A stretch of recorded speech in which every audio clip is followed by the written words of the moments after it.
Very good morning, students. I am your science teacher and today I am going to teach you science of class 4th. And today we continue chapter 6, clothes and fibers. And today we discuss part 2nd of this chapter. So now see in the book.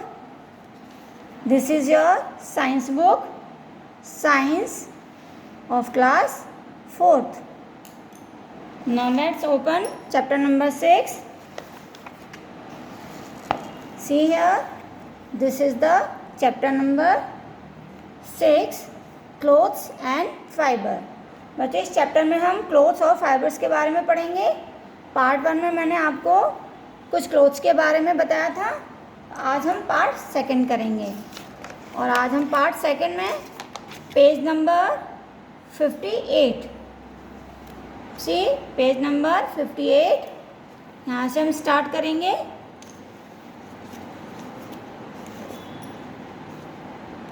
Clothes of different provinces of our country. हमारी country में जो clothes हैं वो अलग अलग तरह के हम क्लोथ्स पहनते हैं. देखिए, people living in different regions wear different types of clothes. अलग अलग जगह पर रहने वाले जो लोग हैं वो अलग अलग तरह के कपड़े पहनते हैं. Depending on the climate and the tradition of the reason.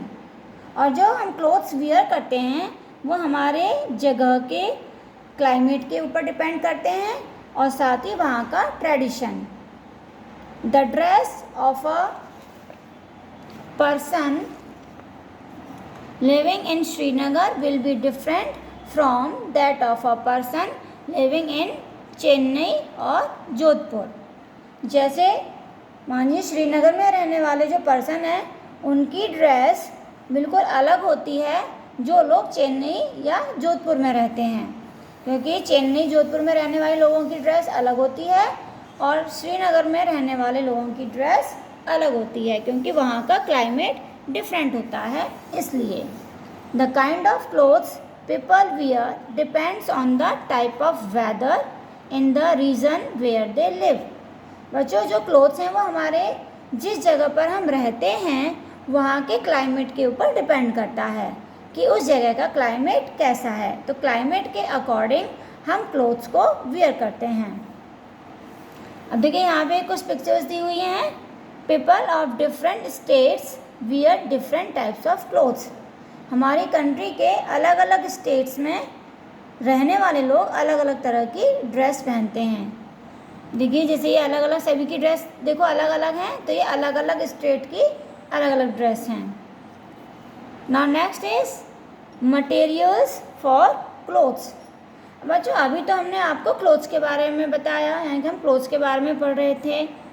अब जो क्लोथ्स हैं वो बनते किसके हैं, यानी किसी मटेरियल के बनते हैं.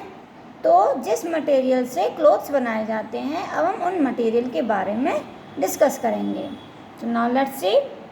Clothes can be made from natural fibre और मटेरियल वैल्यूएबल इन नेचर.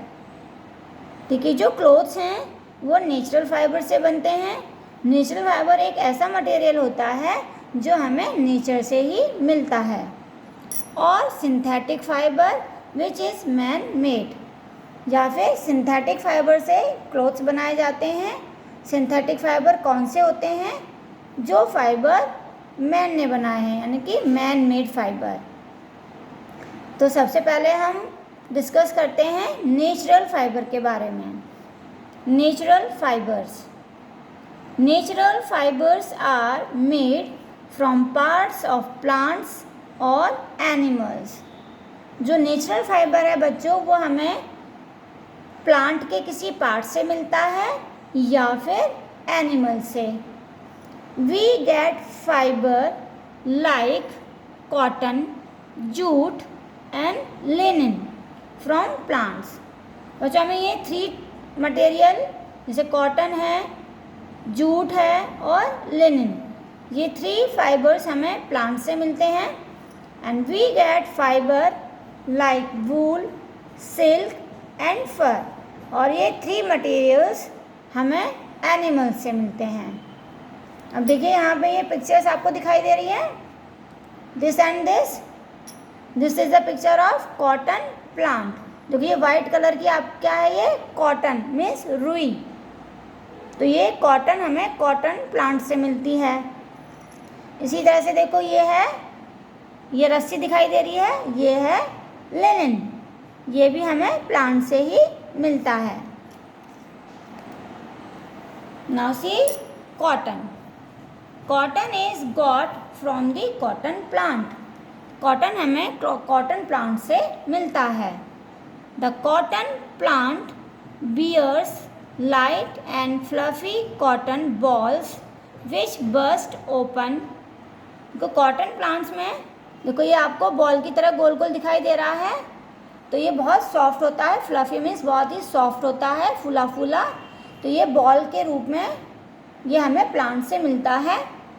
जो ये कॉटन जिसमें मतलब पैक होती है, यानी कि बाहर का जो कवर होता है एक फ्रूट होता है, तो वो जब फट जाता है, देखो ये आपको ये फटी हुई दिखाई दे रही है ये, तो ये जब फट जाता है तो इसके अंदर से वाइट वाइट कॉटन बाहर निकल आती है।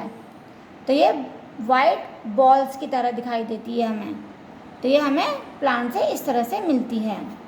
These cotton balls have thin fibres in them. और ये जो वाइट कलर की जो कॉटन है इसमें बहुत ही पतले पतले बारीक बारीक फाइबर्स होते हैं, जिन्हें हम कॉटन फाइबर कहा जाता है। Now next is linen. Linen fiber is produced from the stalk of the flax plant. Linen fiber जो है बच्चों हमें एक प्लांट होता है फ्लैक्स प्लांट से मिलता है। The stem of flax plants are allowed to rot। तो बच्चों जो फ्लैक्स प्लांट का जो स्टेम यानी कि जो उसकी डंडी होती है, लकड़ी होती है, उसे पहले सड़ाया जाता है। Then they are beaten to separate the long fibres. फिर उसे लंबे लंबे फाइबर्स में पीटा जाता है। These fibres are woven into linen clothes. और फिर इस फाइबर का यूज़ हम लिनन क्लोथ्स बनाने में करते हैं। तो इस तरह से बच्चों पार्ट सेकंड इज़ कंप्लीटेड। तो यहाँ तक आप इनकी रीडिंग करेंगे और इनको समझेंगे। So thank you. Have a nice day.